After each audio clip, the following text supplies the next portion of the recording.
Russia controversies continue to plague the Trump White House. How do they get past them? Let's get the bottom line with CNN's senior political commentator David Axelrod. Great to have you in studio with us. Great to be here. I predict that you'll say transparency is the answer to getting past these controversies, but White Houses don't always like transparency. Right. But I think it's more than transparency. Let's start with not looking guilty. Okay? Don't do things that make it worse. And, you know, this last week's events with Nunes and the whole escapade of his trip down, you know, turning him into a carrier pigeon, essentially, only makes it worse. I think the president's tweet this morning only makes it worse. Why does he say that Michael Flynn should be given immunity, why does that make it worse? I just think him weighing in and being as reactive to these things, you know, if I were he, I would want to stay as far away from this as possible. Now, I know what the strategy appears to be, which is to kind of sully in advance this whole investigation and leave the impression that it's a political exercise. But at some point, that's insufficient. And what you're doing is only intensifying coverage. Every time he puts out a tweet, he intensifies coverage of this story. Well, they want to make it about incidental collection. They want to make it about leaks, and they don't want to make it about Russia. But the extent they're talking about anything every day, you think that hurts this White House? Yeah, I think so. And the other thing is to talk about it sort of inconsistently, to suggest one set of facts one day, another set of facts another day. You know, I think they've been unsettled on this, and people sense that. So I think this has been, you know, at one point they said, we're not going to talk about this. That was a long time ago. Nobody remembers that. And that didn't last but for a couple of days. That would have been a good posture, actually. But they can't not talk about it. Sean Spicer's asked about it every day. They can't just not talk about it. But if he had a consistent position to say this is an investigation, let's see where this investigation leads. But the Nunes thing made it more difficult because that was direct White House involvement. All right, David Axelrod, you host a podcast, which as far as I can tell is the biggest podcast available anywhere. Now You're it is a good coming, man, John. But everyone always talks about it. You always hear about the Axe Files everywhere Yes. you go. Now it's coming to TV. It's coming here to CNN. And the first televised, you know, Axe Files is an interview you do with John McCain. And the reason I'm bringing this up is because it gets to this issue we're talking about right now. It gets to Russia.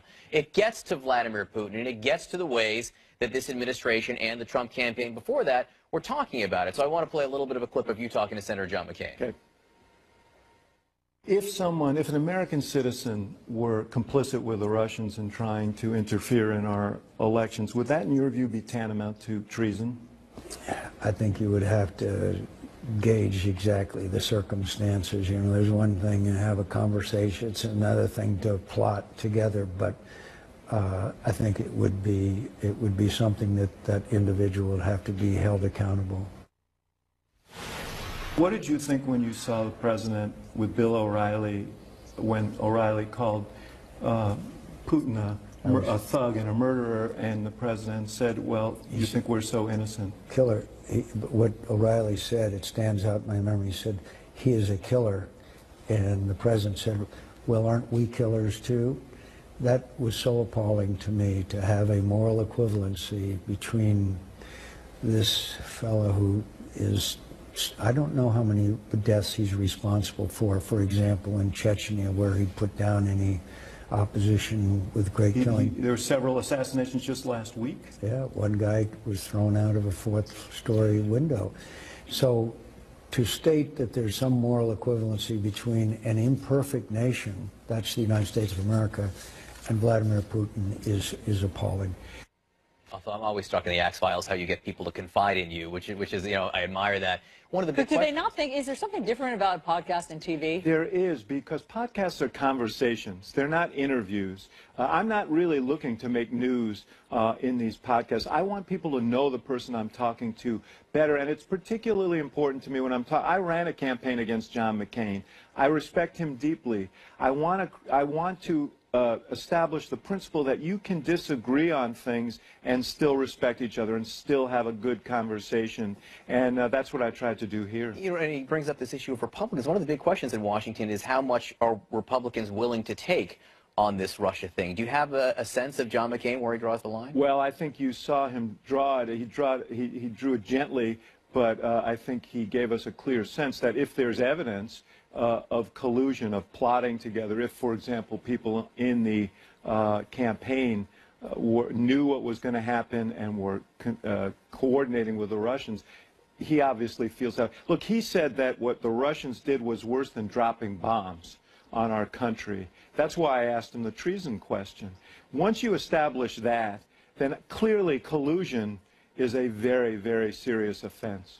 All right. Do not miss the Axe Files tomorrow night, 9 p.m. only on CNN. That's just a taste. It's a really fascinating interview. Great to talk to you, David. Thanks. Thanks, you guys. Always good to be with you. So what do the president's diehard supporters think about all of the Russia talk consuming this White House? My conversation with them ahead on New Day.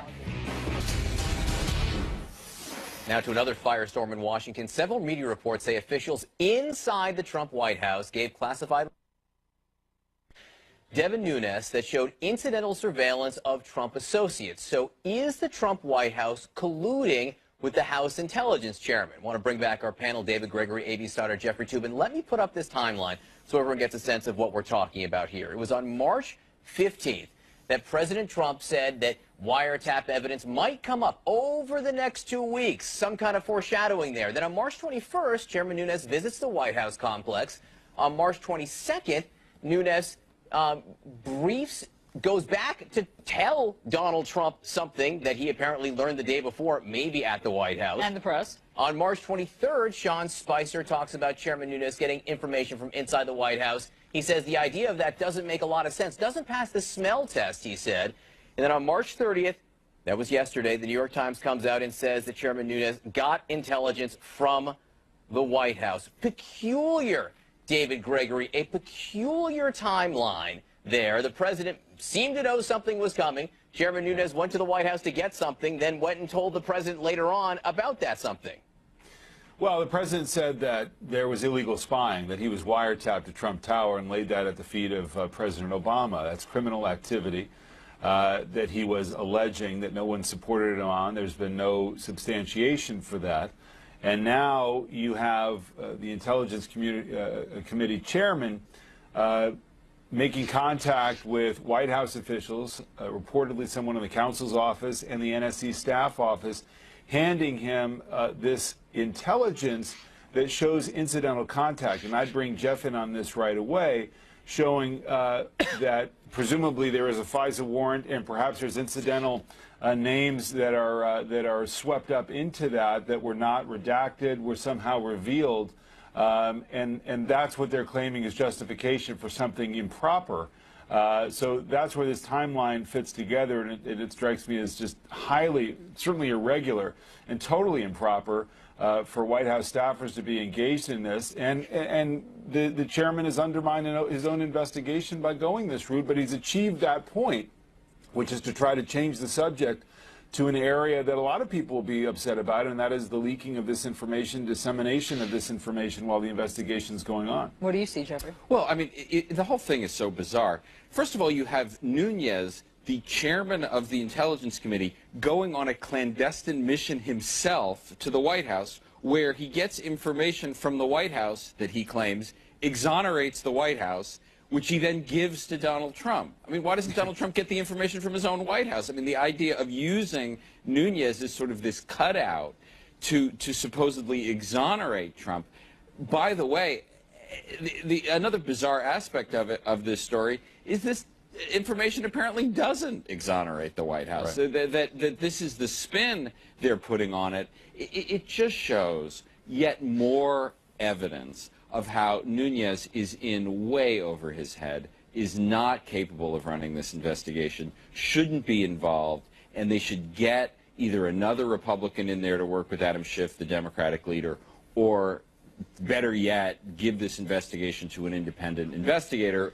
But they don't appear to be doing it. And Jeff, isn't the point that if they picked up other information incidental to the wiretap, that's completely above board, right? Right. I mean, and that happens all the time. But not if the names are unmasked. I mean, that's what they've worked their way around to, is that they saw something that was very troubling, Devin Nunes claims, in that maybe names were revealed, and that's what he thought he needed to alert everyone. But if their names revealed in the underlying documents themselves, that wouldn't be surprising. I mean, when, let's say, the NSA taps the Russian government in the United States, which is what the NSA does. Sometimes the Russians talk to Americans. But aren't those names redacted in that paperwork that then the White House or that the intel community? Not within the intelligence community. I mean, that's the whole point, is they want to know what it looks like, and this is all in, inside the government. Look, 3 points on my wake here. No matter what, this does not prove that President Obama ordered wiretaps on Donald Trump or Trump Tower, which is what the president has argued. We're into a separate world. Number two, none of this gets to any issue about whether or not Russia was involved in the U.S. election in 2016 and whether Trump associates colluded with the Russians. None of this gets to that. Number three, Chairman Nunes himself seemed to deny the facts in this New York Times report when he talked to Wolf Blitzer just a few days ago. Listen to this. Did you meet with the president or any of his aides while you were there that night? No, and in fact, I'm quite sure that I think people in the West Wing had no idea that I was there. By holding the meeting on the White House grounds, it makes it appear that someone in the administration was coordinating the release of this information to you. Is that not the case? No, it's not the case. Those are pretty flat denials, AB, now, and if you read the New York Times report and other media reports now, it just seems to not be true. It's really breathtaking, actually, that Devin Nunes, came up with this James Bond plot anyway and pulled it off and tried to, paint it as something else, but that he lied to Eli Lake of Bloomberg in an interview a few days ago, saying his source was not a White House source, but an intelligence community source, and then he lied to Wolf Blitzer. I mean, look, he once had a great reputation. He's taken a baseball bat to it. That ship has sailed. But as for the coordination, it was also reported on Monday by your CNN analyst Ryan Lizza in The New Yorker that last Monday, March 21, a conversation between Ryan and a White House source revealed that they knew that he was going to talk about incidental collection, call it surveillance, and try to muddy the waters on wiretaps. None of those things are the same thing, but these three White House aides and Devin Nunes have worked hard to try to help Donald Trump out of a hole with these false allegations about wiretapping by confusing the issues of incidental collection, calling it surveillance. That's the entire thing that Nunes talked about at a hearing with Comey, that the White House aide said to Ryan, what happened? He said, watch Nunes today, or she said, watch Nunes today. They were working together the whole time. And the fact that Nunes not only would do this while he's running this this committee's probe, but really just sort of brazenly say that to Wolf Blitzer and to Eli Lake, I think is quite stunning. You do not lie to Wolf Blitzer. Okay? Well, that is so wrong. There's no immunity from that. Exactly. That's our guy. Here's another point: where is the control in the White House? If I am the chief of staff, Reince Priebus, if I am the national security advisor, McMaster, I want to get to the bottom of why it is people who are working here are conducting themselves this way. They don't have control in this White House, and maybe it's because from the top down they want to scuttle this investigation. They don't care about it. The President of the United States calls it a hoax. Somebody needs to get some control over there and keep their people in line. I mean, this is really outside the bounds. Panel, thank you very much for being here. Meanwhile, explosive testimony in the Senate detailing extreme measures that Russian hackers took to allegedly meddle in the U.S. election. Russia's president, of course, sees things quite differently. We have a live report from Moscow about what he's saying next.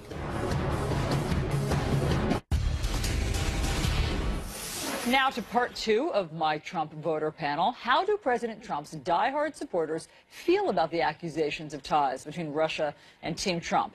We gathered some of them at the Old State House in Hartford, Connecticut, to find out whether they think Russia meddled in the U.S. election.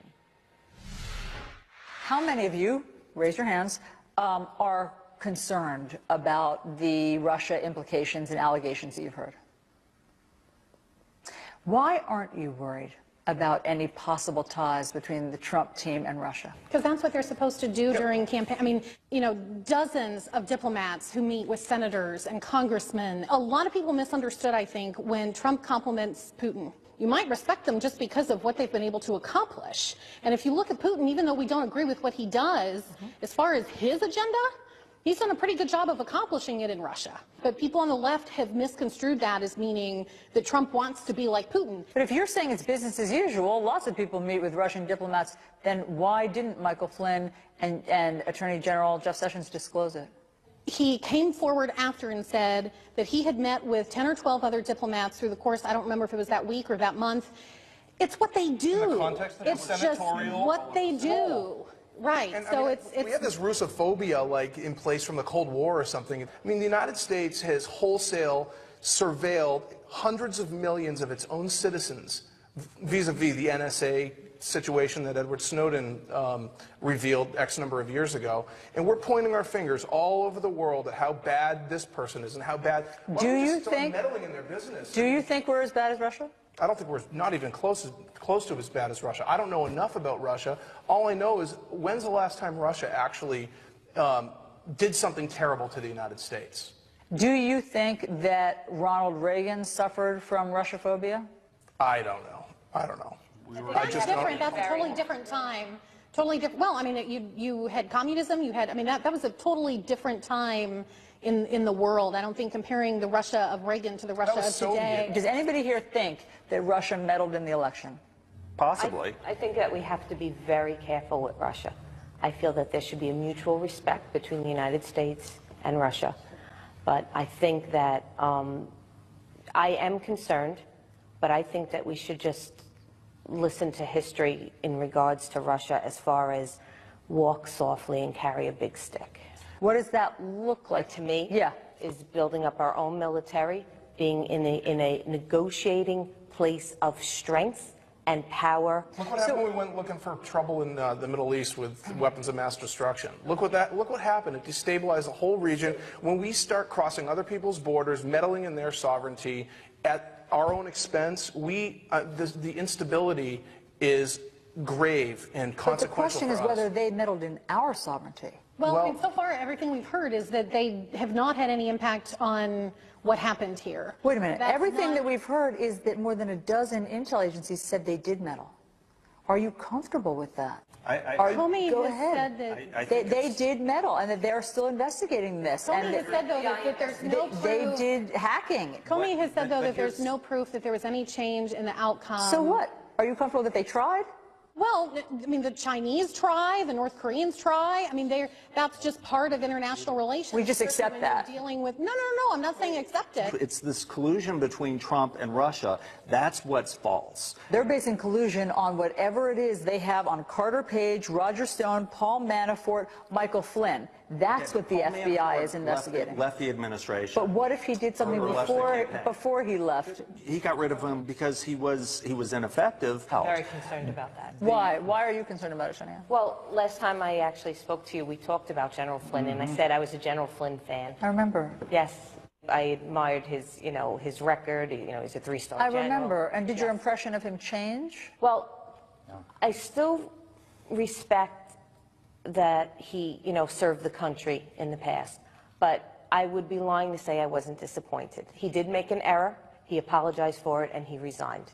The way I look at that is, to be honest, I mean, let me ask you a question, Allison. Do you remember what you had for lunch last Tuesday? So you think he really just didn't remember that he met with the Russian ambassador? You cannot remember every fine detail. Yeah, but lunch is different than meeting with a Russian ambassador. It's not when you meet with a lot of ambassadors, and that's part of your job. If you go to social media now, you will see, diehard Hillary supporters who are adamant this is a puppet administration of Vladimir Putin. People actually think that. It's insane. Jared Kushner is going to go speak to the Senate Intel Committee. They're interested in whether or not he was having a business deal with a Russian banker with ties to Putin. Let's just say that that is what it is. But you're comfortable with that. I even remember during the campaign, there was mention of that, and they were open about it. That wasn't a secret during the campaign. Yeah, I think that the number of times that he met with them was not disclosed. Okay, we'll see how that plays out. Vice President Dick Cheney said this week, quote, "There is no question that there was a very serious effort by Putin to interfere with our democracy."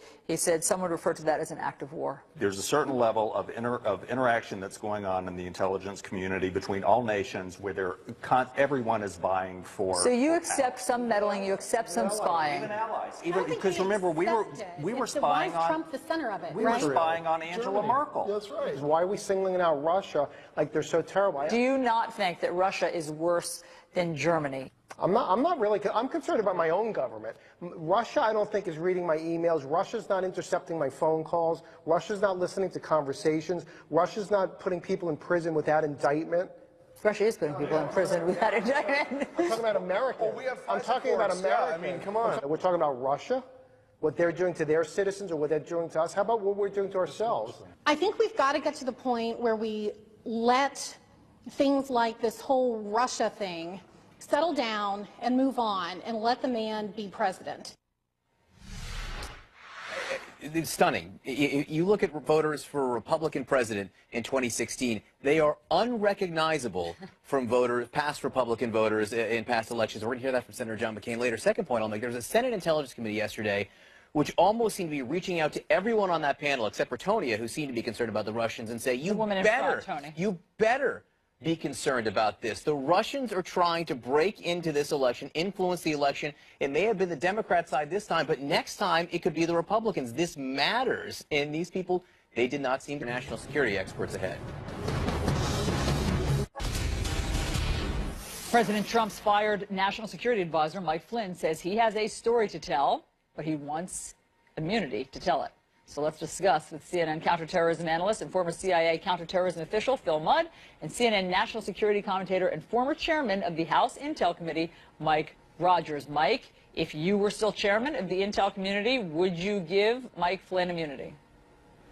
Not if there were an FBI criminal investigation, I wouldn't do it. I just think that you're going to work at cross purposes to what is probably an already difficult job for the FBI. So I would not come out and offer that immunity. I would offer him to testify if he wanted to do that. But what if he says he's not going to? I mean, he says that he's not going to testify without immunity. So how do you get to the story that he wants to tell? Well, first of all, I think you just have to let the FBI have the first run at this. If the articles are correct, they've also asked the FBI for immunity as well. You know, and listen, the more that this stew starts to take flavor here, it's pretty clear that if Flynn was lying to the vice president, he likely perjured himself, or at least lied to the FBI as well, if he had that same statement. So there is clearly a reason his attorney now, and I've been in these as an FBI agent with the prosecutors trying to proffer plea deals. And, you know, what you find is that in a lot of these cases, more often than not, the defense attorney wants this more than the defendant, and they oversell what they can provide because they're a little bit worried about something. So, I mean, there's a lot to this that I think has to be worked through. But when the committee does that, it puts some parts of the investigation in jeopardy, and I just wouldn't do that. Again, just to make a point here, the Wall Street Journal is reporting that they're seeking immunity from the FBI, and the congressional hearings are the only source reporting that right now. But as a former investigator, Phil, I saw you smirking there because Mike brings up a great point there. As far as we know, not smirk. As far as we know, it's a one-way street, right? It's Flynn's people looking for immunity, not the investigators on either the congressional side or the FBI offering immunity. And you, as a former Intel guy, you're pretty skeptical of people seeking immunity. In this case, I think Mike Rogers has taken his polite pills this morning, but I agree with him. Let me be more blunt. No, no, and hell no. His lawyer says he has a story to tell. If you live in Washington, D.C., down the street from the Congress is the Hoover Building. That's the FBI. Across the street from the FBI is the Department of Justice. Why doesn't he want to tell that story to investigators who were investigating this at the FBI many months before Congress opened an investigation? There's an answer why. He says something, or he wants to say something that I think is potentially illegal. I think Mike is dead on. The Congress, the Senate can continue their investigation. If the Department of Justice at some point chooses to say that they're not going to prosecute Mike Flynn, then maybe the Congress could come say, we'll offer him immunity. Until then, I got a story for his lawyer and for him. And for us as the American people, if you have a story to tell, go tell it to the Department of Justice and the FBI. Don't ask for immunity. Hey, Mike, we've heard both General Flynn in the past and Donald Trump in the recent past publicly say, if you're asking for immunity, it means you've committed a crime. Does that follow? Well, again, listen, as former FBI agent who've done these cases, who've tried to get immunity for certain people to actually testify against other people and tell all of the horrible deeds that they've done in the past, not always. It doesn't always mean that. But I will say, you know, if you can back up for 1 second, if you go before a congressional committee and even mistakenly say something that may not jive with what you told the Department of Justice, you can get yourself in trouble. You can either perjure the Congress or perjure the FBI. Both are crimes. Both can go. You can find yourselves, you know, with a criminal prosecution. So again, that's why I wouldn't have him if he is a subject of an FBI investigation, which you know, it is certainly apparent that he is at least of interest of the FBI. Then I think it would not even serve the committees well to have him come testify in an immunity status. Phil, quickly, the other big, sorry, Chairman. Yeah, go ahead. No, Phil, that's right. The other big story in Washington right now is this New York Times report that White House staffers, people who worked inside the White House, were the ones who provided Chairman Nunes intelligence about incidental collection. Now, you've, I think, worked inside the national security staff, Yeah. Phil. What's your opinion, if this is true, of White House staffers giving information like they did? Well, the questions over the past week have been about the appropriateness of Representative Nunes' actions. I think the questions over the next couple of days are going to get tougher, not for him, but for the White House. If you're serving in executive branch in the executive office building, as I did, you said, I served there under President Bush, you should not be passing information directly to the legislative branch. I think the questions for the White House are going to be not only was something done that was inappropriate, but did somebody at the White House violate regulations by doing that? And that's a question that should come up as early as today. I think the White House inviting people in to see the intelligence now is because they're worried they did something wrong and they're trying to paper over it. What do you think, Mike? Well, I think it was, you know, very inappropriate for national security staffs to reach out directly back unless there was a whistleblower provision. And there is certain provisions under the law for whistleblowers, you know, that would even go into the White House if they had some activity that they thought was beyond the pale. None of this appears to be any of that. And so I think that the folks who leaked it have conducted, at least it was inappropriate conduct for them to do that. And I think, you know, whatever followed from that, I'm still trying to understand. Gentlemen, thank you for helping us understand this a little bit better. We appreciate you both being here. We want to thank you, our international viewers, for watching. For you, CNN Newsroom is next. For our U.S. viewers, New Day continues right now. Michael Flynn is taking the fifth, refusing to testify without immunity.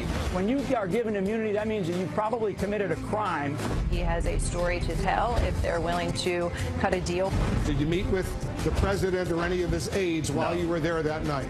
No, and in fact, I'm quite sure that I think people in the West Wing had no idea that I was there.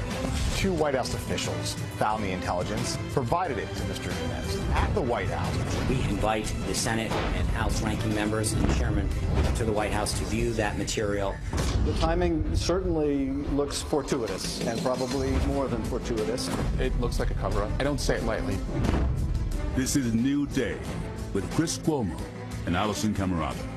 Good morning, everyone. Welcome to your New Day. Chris is off this morning. John Berman joins me. Happy Friday. Happy Friday to you. Good to be here. Great to have you here. We do begin with breaking news. President Trump's fired National Security Advisor Michael Flynn offering to testify before Congress if they'll grant him immunity.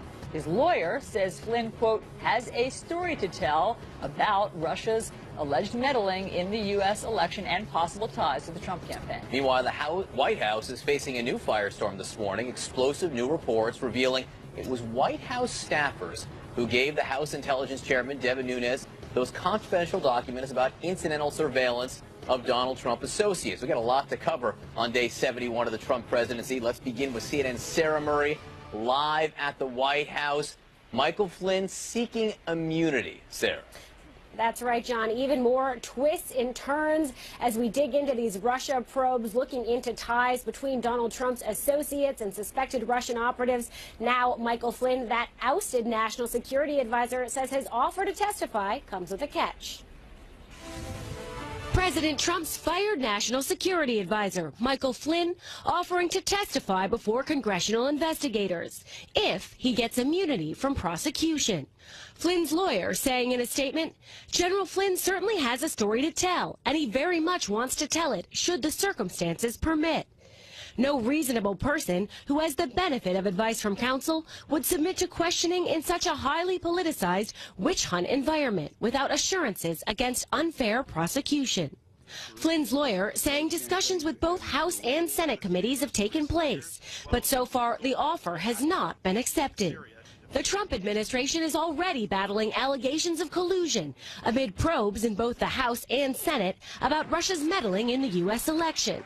The White House declining to comment about the Flynn news, as Flynn's own words from last year about Hillary Clinton loom large over his potential testimony. The very last thing that John Podesta just said is no individual too big to jail. That should include people like Hillary Clinton. I mean, 5 people around her have been given immunity, to include her former chief of staff. When you are given immunity, that means that you've probably committed a crime. Then candidate Trump echoing Flynn's words. And if you're not guilty of a crime, what do you need immunity for, right? For weeks, House and Senate investigators have expressed interest in speaking with Flynn, in addition to at least 3 other former Trump associates. I think it's safe to say that we have had conversations with a lot of people. And you would think less of us if General Flynn wasn't in that list. The retired general was forced to resign less than a month into Trump's presidency, after admitting he misled Vice President Mike Pence about the nature of his contacts with Russian Ambassador Sergei Kislyak. Flynn's firing coming only after intense media scrutiny about Flynn's account, and weeks after the Justice Department warned the administration that Flynn may have opened himself up to blackmail. But even after forcing Flynn out, the president praising his former advisor. General Flynn is a wonderful man. I think he's been treated very, very unfairly by the media. Now, this White House is insistent that questions about Russia are merely a distraction. Officials have said repeatedly they believe there will be no evidence of collusion between Trump campaign officials and suspected Russian operatives. But it's worth noting those leaders of the Senate probe have not gone so far. They say they want to wait and see where the evidence takes them. Back to you. All right, Sarah Murray at the White House. But wait, there's more. Another controversy consuming Washington. Several media reports say that staffers inside the Trump White House shared intelligence files with the embattled House Intelligence Chairman Devin Nunes. Nunes took that information then directly back to the president, it seems, rather than his own committee, and that weird chain of events fueling accusations of coordination. CNN's Suzanne Melvo live on Capitol Hill with more. Suzanne. Good morning, John. Well, both the House and the Senate are not in session today, and the congressman in the center of all of this, Congressman Nunes, is back in his home state of California for the weekend. But the controversy over whether he colluded with the White House to back Trump's claim that he was wiretapped is taking center stage on Capitol Hill this morning. Embattled House Intelligence Chairman Devin Nunes facing growing allegations of collusion with the White House. Multiple media outlets now reporting that White House officials provided Nunes with intelligence reports during his secret visit to White House grounds last week. I briefed the president on the concerns that I had. A bizarre development, considering that Nunes went back to the White House the next day to brief President Trump on material he allegedly got from the president's own staff. Was this an attempt to find post facto justification for the president's tweets? We don't have any of those answers because, as usual, the White House just doesn't really answer questions about this. Nunes's previous statements contradicting this new report. By holding the meeting on the White House grounds, it makes it appear that someone in the administration was coordinating the release of this information to you. Is that not the case? No, it's not the case. The New York Times and the Washington Post also reporting that one of the individuals who let Nunes into the White House was brought on by former National Security Advisor Michael Flynn. Both newspapers also reporting that Flynn's successor, General McMaster, wanted to fire this staffer, but Steve Bannon and Jared Kushner stepped in to prevent it from happening. Only now is the White House extending an invitation to the heads of the House and Senate Intelligence Committees to review classified information. The timing certainly looks fortuitous, and probably more than fortuitous. But per the letter, it said that the ranking member had been asking to review these materials, which of course I have. That suggests, of course, that these are the same materials that the chairman has reviewed. And if that's the case, it begs the question, why all the subterfuge, if that's what it was? Maybe there's an innocent explanation here. I don't understand it. White House Press Secretary Sean Spicer refusing to confirm or refute the report. I'm not commenting on the reports. I'm not going to get into it. This latest development coming 2 weeks after President Trump suggested that more information would come out to support his still unproven wiretapping claims. We will be submitting things before the committee very soon. That hasn't been submitted as of yet. I think you're going to find some very interesting items coming to the forefront. All the speculation over whether Nunes and the White House engaged in collusion overshadowed the first day of the Senate Intelligence Committee's hearings, where they really delved into Russia's disinformation campaign and also the fact that they continue to try to hack U.S. systems. Allison? Suzanne, thank you very much for all of that reporting. Joining us now is Independent Senator Angus King of Maine. He is a member of the Senate Intel Committee. Good morning, Senator. Good morning, Allison. How are you? I'm doing well. Thanks for joining us on this very busy news day. And I don't just mean your work in the Senate Intel Committee. I mean your birthday. Happy birthday. Thank you. All right, enough frivolity. Let's get to the news. So, will you, as part of the Senate Intelligence Committee, grant immunity to General Michael Flynn, who is asking for it? Well, certainly I think it's premature to answer that question now. There's a process that has to be gone through. The committee has to, it isn't the decision simply of the chair or the vice chair. So we're going to have to understand exactly what he's proposing. But one of your commentators earlier made the point that he's also the subject to an FBI investigation. We don't want to do something that will compromise that. So whatever we do will be in coordination with the FBI. Well, Senator, here's what we know so far, is that Michael Flynn's attorney says he has a story to tell about Russia, meaning either the ties or Russia's meddling or the hacking or a combination of all of that. Don't you want to hear that story? Well, we do, but we don't want to compromise the investigation going forward. We have to understand more detail of what he does have to say, and usually when someone requests immunity, they do have a story to tell. But the other piece is that the FBI is also investigating this matter, and as I say, we're going to have to coordinate with them, all in good time. I think that's the essence of it. Everybody wants to get the news today or tomorrow, but I don't want to do something, we don't want to do something that would compromise our ability to ultimately get to the bottom of the truth of this matter. Senator, moments ago, the president just tweeted about this very thing. He said, I'll read it to you, Mike Flynn should ask for immunity in that this is a witch hunt, excuse for big election loss by media and Dems of historic proportion, exclamation point. Your response? Well, I wish he'd taken a couple hours yesterday and watched the hearing that we had at the Senate Intelligence Committee. There is no doubt whatsoever that the Russians were behind an effort to interfere with our elections. That came through loud and clear, number one. Number two, there's no doubt that this is a Russian pattern for years. One of our witnesses took it back into the 30s. They've been trying to do this kind of disinformation as part of their toolkit has been. They're doing it right now in France and Germany, and to continue to deny that is it just flies in the face of all of the reality. One of the witnesses testified how we know it was the Russians and the technical background. So this is not a witch hunt. This is an effort to get to the truth of some very important questions, and I don't think the president does himself any good by continuing to deny what is, I think, very straightforwardly established. Now, there isn't whether or not the Trump campaign was in coordination with the Russians is not established, and that's going to be part of the investigation. But when you start denying the basic facts that something happened that the Russians were behind, you know, I just think it undermines the president's credibility on the subject generally. Senator, I want you to explain a little bit further what you learned yesterday that makes you say there is no doubt whatsoever that the Russians interfered, because we've been saying allegedly interfered. What to you is the smoking gun that makes this not alleged but a fact? Well, one of the important pieces of testimony yesterday afternoon, we had about four hours of hearings yesterday, was by a guy named Jim Mandian, who is, he's probably one of the leading experts in the country on cyber intrusion, cyber attacks, the forensics, which is how you determine where it came from. And he testified at some length about the technical background and how they draw their conclusions that it has things to do with where is the IP address, what time of day were these things, what are the kind of standard software and computer language that's used.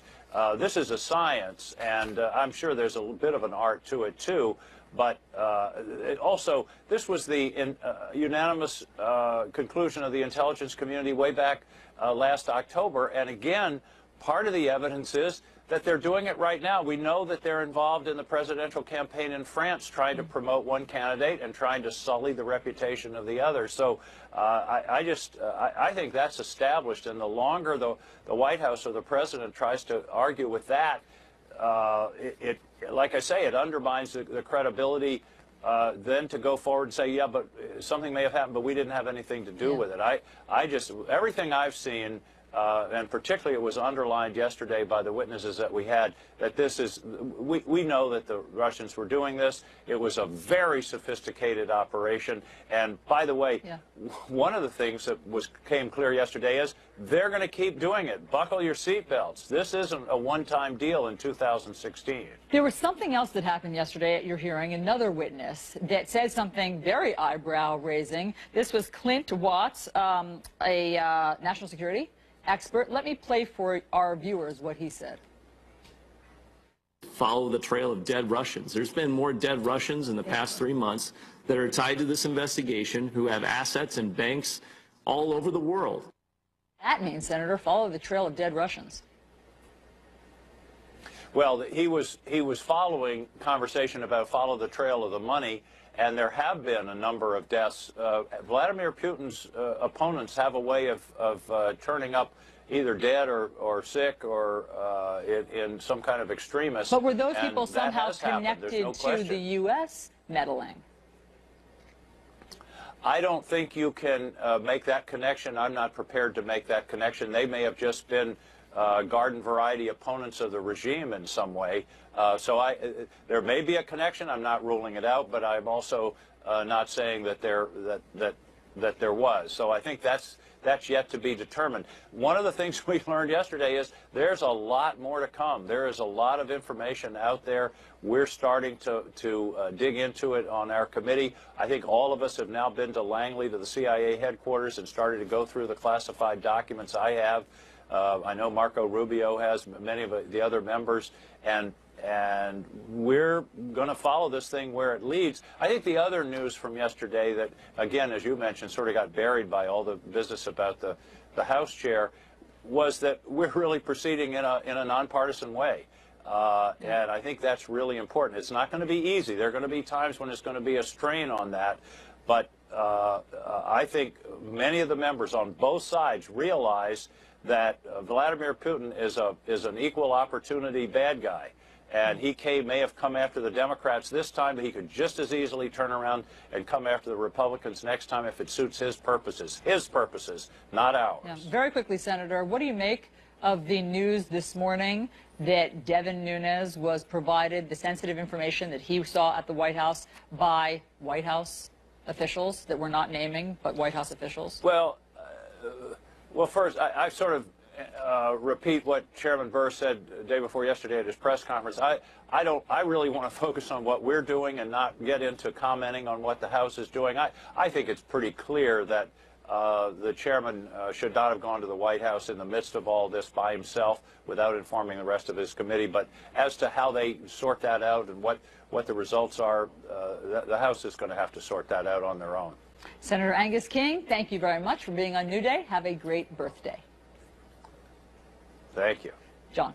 All right, moments ago, President Trump said that General Michael Flynn should seek immunity. So is that political advice? Is it legal advice? Is it smart? That's next. President Trump weighing in just moments ago on a request from his fired National Security Advisor, General Michael Flynn, who's now seeking immunity in exchange for his testimony before Congress. This is what the president wrote just moments ago. Mike Flynn should ask for immunity in that this is a witch hunt excuse for big election loss by media and Dems of historic proportion. Got to discuss this. We're going to bring in CNN political analyst David Gregory, CNN political analyst and Washington Post reporter Abby Phillip, and CNN national security analyst Juliet Kayyem. There's a couple aspects of this that are fascinating, David Gregory, but the President of the United States weighing in on someone involved in an investigation saying he should seek immunity, that in and of itself, I'm not sure I've ever seen anything like that. Well, there's a lot we've never seen when we're dealing with President Trump, who continues to treat this as a joke. and who seems to justify inappropriate behavior by members of his own White House staff who had no business leaking this information. And it really raises the question of who's in control there, whether the White House Chief of Staff or the National Security Advisor, or the White House counsel has control, or whether, in fact, there was a, kind of open season to investigate the leaking that was going on, which is troublesome and which the president is so upset about. But the fact that the president keeps considering this a joke, even though he's fired 2 people close to him, senior advisors, as a result of all of this, it seems hard to reconcile. Juliet, how do you see this? I think the way David put it is exactly right. The more the White House views this as a joke, I think it really does undermine any narrative they might have to defend themselves. I mean, you look at all the activity, in particular the Nunes activity last week, and of course Mike Flynn and the news last night, and the White House needs to have a narrative. There's just no question about it. There's just too many data points to suggest that they can just ignore this or keep invoking Hillary Clinton. But I also, for viewers, just to remember, the rest of the world is also watching this. We tend to think insular, like, oh, this is our own domestic politics. I mean, when you think of countries like North Korea or China, Russia, we're putting more troops in Iraq and Syria. All of this lack of focus, lack of formality by the White House is viewed by them as well, and it will impact how they treat us as enemies or as foes. It's important also to note what the President of the United States is saying is a witch hunt. He is calling an FBI investigation into alleged connections, collusion between Trump associates and the Russians. He's calling that a witch hunt. He's calling a Republican-led House investigation into the same thing. He's calling that a witch hunt. He's calling a Republican-led Senate investigation into the same thing a witch hunt. So, Abby Phillip, you get the sense now that this White House, this president, is all in on discrediting any questions at all about possible contacts between his campaign and Russia, and perhaps doing whatever it takes to distract from that. That's right, and he has been for quite some time. What I think is happening here is that this is a president who, as he says and as his allies say, likes to punch back, and that's what he's doing right now. He's punching back at the folks who he believes are coming after him. The problem is this is very real. It's not just people making comments about him. This is the product of an actual investigation. So when he responds to it, he's creating reactions out in the world. I mean, we saw this happening with the wiretapping claim. When the president says something, it results in other people taking actions that can then come back and hurt him more. So for the White House, this is a real problem. They are trying to move forward on real legislation, on issues that they want to push, on a jobs agenda. And every time that the president goes on Twitter and pours gasoline on this fire, he's creating a big explosion that is just coming back on their faces in a way that is very damaging to a sort of long-term agenda that is not all about Russia every single day. David, Michael Flynn's attorney has dangled this very juicy morsel and said to the Senate and House intel, General Flynn certainly has a story to tell. What are we to make of that play? Well, we don't know. First of all, anybody's entitled to seek immunity, and it is not some indication of guilt, contrary to what he himself said and what President Trump has said. In these investigations, politics sometimes gets crazy, and you do have not just a committee looking into you, but you have the FBI, and things can get out of hand, and you want legal protection. So there's nothing untoward about seeking that kind of immunity. Maybe he's unhappy with how he was treated as a result of all of this. In the internal investigation in the White House that led to him being fired because he wasn't honest about his contacts with the Russian ambassador. He certainly has lots of contacts here advising President Trump going back to the campaign on the issue of Russia. He himself, Flynn, has extensive contacts within Russia. I think all this becomes relevant to the core question, which is, did the campaign in any way work with Russia in its attempt to manipulate the outcome of the election? Again, the president gets very sensitive about this. We don't have evidence to suggest that what Russia tried to do actually determined the election, but they did try to influence it. And the president's got to get beyond himself and his own ego and think about the presidency, the importance of the presidency. He's calling, seeking answers on that a witch hunt. And I might add that moments ago, his own Secretary of Defense, General James Mattis, he was speaking overseas, and he said that Russian violation of international law are a matter of record from what happened in Crimea to other aspects of their behavior, including mucking around in other people's elections. So while the President of the United States is calling this a witch hunt, Juliet, his Secretary of Defense is saying the exact opposite, saying essentially there are valid questions about this. And again, back to the immunity here. Michael Flynn isn't just anybody. Michael Flynn may have been the most important foreign policy advisor to Donald Trump during the campaign, and for a few days was his national security advisor in the White House. That's exactly right. So we need to make clear to viewers, we don't know the nature of the proffer. What is it, in fact, he is going to say? So people should not say, this is all of a sudden in the Oval Office. We have the proof. That is just absolutely not true. That what the content of the proffer could be anything from there's nothing there to at least proof by Mike Flynn that there may have been some influence by Trump or his close associates. But what we do know, at the very least, is that Mike Flynn was so close to this White House so early on, and he was a controversial figure for many of us in the national security world. His politics and political statements about Hillary Clinton and lock her up were viewed as both Democrats and Republicans as a little bit disconcerting for someone in a uniform to be saying that. And so Mike Flynn does have something to say, but we don't know if it's what the FBI or the intelligence committees want to hear. That we have to wait on. But certainly, I will say, just looking at the White House right now, this is the last thing they wanted, because Mike Flynn is the first person in the inner circle to now suggest that he is no longer going to go down with the ship if it is going down. Interesting to hear the president say he should seek immunity, given what you're just saying there, Juliet. Juliet, David, Abby, thanks so much for being with us. President Trump, he said, we know a lot more about his unproven wiretapping claims in about 2 weeks. Fast forward that to all of the twists and turns we are seeing now. Interesting timeline. We're going to break it down next. Did President Donald Trump foreshadow the bizarre and wild 2 weeks that has led up to the reports alleging that White House officials gave House Intelligence Chairman Devin Nunes classified reports? Let's take a quick look back. This is President Trump on March 15th, hinting at something.